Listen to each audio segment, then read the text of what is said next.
وإذا ما توافقنا جميعا للنظر في أخطاء الماضي أو سلبياته وكيفية معالجتها في الفترة الانتقالية قبل الانتقال لتأسيس حكم ديمقراطي مستدام زي ما ذكروا بعض الإخوة في كثير من الأوراق التي قدمت أو كثير من المداخلات، حنظل نحن في دائرة مفرغة، والدائرة معلومة للجميع كيفية إدارتها. لذلك لزاما علينا إنه نحن نجتمع ونتشاور ونتحاور ونضع أول حاجة في أذهاننا إنه ما في خلاف بين الشعب السوداني ومكوناته في أساسيات السودان، إنه يبقى السودان موحد مستغل مستغر. دي ثوابت نتفق عليها جميعا، وأعتقد إنه ما في سوداني أصيل ما متفق على هذه الثوابت. فإذا اتفقنا على الثوابت وشكلنا السودان الذي نريد، بعد ذلك فليتنافس المتنافسون داخل هذا الإطار. إذا أسسنا لأنه كيف يحكم السودان، ما أعتقد تاني حنخش في دائرة مفرغة، لأنه مشاكلنا كلها في الفترات السابقة اللي بينتج عنها انقلابات عسكرية تحت مسمى الانقلابات العسكرية، وهي من خلفها أحزاب زي ما ذكر في الأوراق أو يشهد التاريخ على ذلك، ما داير تفسير، لأنه لكل ذي عقل إمكانية أنه يحلل ماذا حدث في كل الانقلابات السابقة ما عدا التجربة بتاعت عبود التي سلمت فيها السلطة، وأيضا هي فيها جزء من التعاون ما بين الأحزاب وبعض العسكريين. القوات المسلحة مؤسسة زيها وزي أي مؤسسات أخرى تحت وزارة زيها وزي أي وزارات أخرى، لكن بطبيعة عملها وإمكانياتها بيكون عندها الإمكانية بتاعت السطوة اللي بتستغل من بعض الجهات لعمل انقلابات تسمى انقلابات عسكرية، ثم بعد ذلك يتم التسيد للحزب الذي كان وراء هذا الانقلاب. إذن نحن إذا ارتضينا كلنا كشعب سوداني، ونقول شعب سوداني بنعني كل الشعب السوداني بكل قطاعاته، عشان ما نفصل بين مدنيين وعسكريين. نحن شعب ومن هذا الشعب وله، ما جينا نحن مستوردين من جهات أخرى، لا، القوات المسلحة هي مؤسسة تغذى من الشعب السوداني ما من جهة ثانية، يندرج تحت لواء المنضوين تحتها، وبعد ذلك يمارسوا العمل بتاعهم وفقا للقانون وفقا للدستور. لأنه إذا اطلعتوا على قانون القوات المسلحة في واحدة من فقرات الواجبات حماية الحكم الديمقراطي بالنص، يبقى نحن مع الديمقراطية وليس ضدها، ونحن مع حكم الشعب للشعب أو لنفسه، ونحمي ذلك وملزمين وفقا للقانون وفقا للدستور بحماية ذلك. يبقى على الشعب السوداني بمكوناته كلها إنه يتوافق على كيف يحكم السودان، وفي المقام الأول الاقتناع بأن الديمقراطية هي الحكم الأمثل للسودان.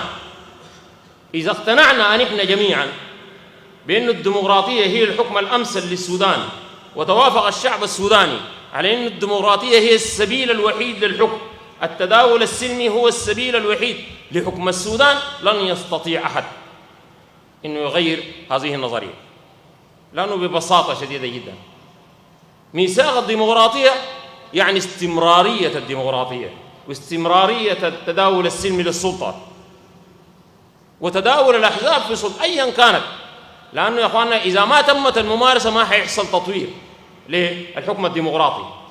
نحن مشكلتنا إنه ما بندي الحكم الديمقراطي الفرصة الكافية عشان يحكم، عشان بعد ذلك تستمر الممارسة، لأنه ببساطة شديدة جدا من البلد أنت يا الشعب السوداني عايشت 16 سنة حكمي نميري و30 سنة الحكم بتاع الحزب الواحد والعسكري إذا أنتوا بتسموه، والآن تحررت بثورة أغمت وتحتز بها ويحتز بها العالم كله. إذن أجلس وتوافق على أن الديمقراطية هي السبيل الأساسي للحكم، ثم بعد ذلك أقنع كل الشعب السوداني بهذا الأمر، عشان لما نمشي لصناديق الاقتراع أيا كانت الفترة الانتقالية، هي فترة انتقالية، وانس إنها سميت فترة انتقالية إذن فترة محدودة.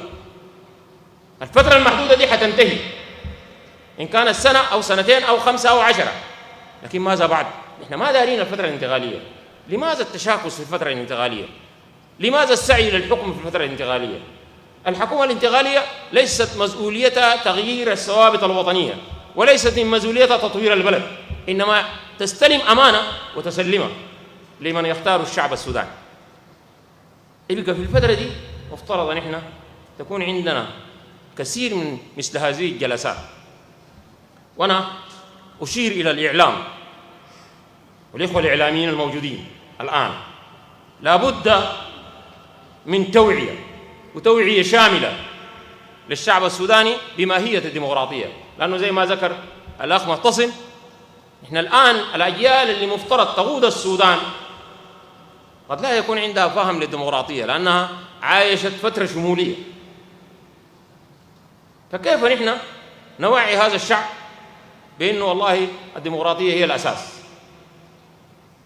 لابد من العمل على هذا الأمر، وإلا حنقعد ننضب حظنا وتتحدث النخب بعد ذلك عن أنه والله كان المفترض أن نفعل كذا وكذا.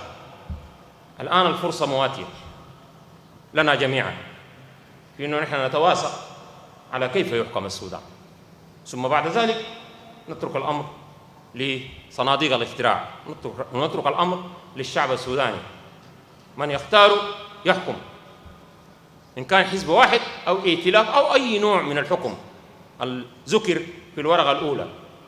إذا تراضينا عليه نستطيع أن نحميه، ونحن نتعهد قوات مسلحة أنه نحن نحمي خيارات الشعب ونحمي مطالبه ونمشي معه إلى صناديق الاقتراع، لا نطمح في حكم. وذكر الكلام ده السيد القائد العام في كثير من المواقف. وآخر طرح موجود الآن ومفترض يستغل فرصتين: توافق أو انتخابات، وما أعتقد في حل ثاني غير كده. فلماذا لا نتوافق؟ ادونا الفرصة بتاعت التوافق، لماذا لا نتوافق؟ ما في إجماع، لأنه حقيقة الأحزاب أساس الاختلاف، ونحن ما سياسيين، لكن نعلم إنه السياسة فن الممكن، وده الممكن الآن، فلا بد من استغلاله عشان نخرج السودان من وحدته، عشان نخرج السودان من الوضع الآن الموجود فيه، عشان نوقف كثير من الأشياء الحاصلة الآن واللي بيتضرر منها في المستوى الأول الشعب السوداني. فنتمنى إنه مثل هذه الندوات والدعوات للإخوة الإعلاميين الذين ذكروا إنهم هم لأول مرة يدخلوا مؤسسة عسكرية من الآن، نحن بنصدر توجيهاتنا للأخ مدير إدارة التوجيه المعنوي والآن موجود معنا هنا.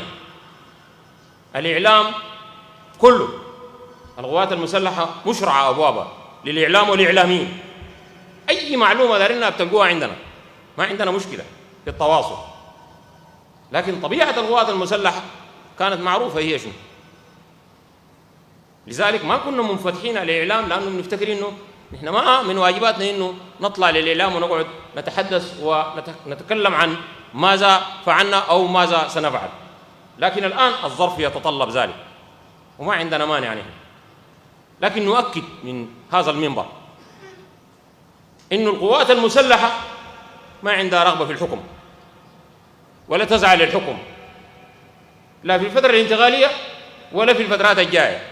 ونؤكد تماما إنه نحن عيننا مفتوحة لأي مشروع بتاع انقلاب، لأنه لا نعلم سرائر القلوب، يعلمها الله سبحانه وتعالى.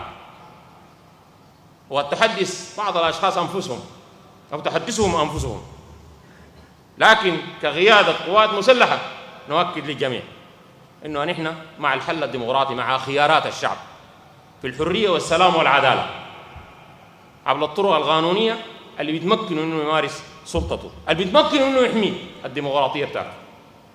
لأنه زي ما ذكرت في الأول، إذا اقتنع الشعب السوداني بأن الحكم الديمقراطي هو الحكم الأمثل له في أي وقت من الأوقات، إذا أي واحد حدثته نفسه بأنه يعمل انقلاب، الشعب السوداني كله بيطلع في الشارع، حتحكم منه تاني، بتسقط في اللحظة الأولى بتاعتك. وده دايرينه نحن، دايرين إنه الشعب السوداني يكون عنده قناعة بالديمقراطية، مش بعد سنة أو 6 شهور زي ما ذكروا بعض الإخوان المتحدثين يكفر الشعب السوداني بالديمقراطية ويكفر بالأحزاب ويكفر بمن انتخب. دي الأشياء اللي نحن دايرين الناس تراجعها.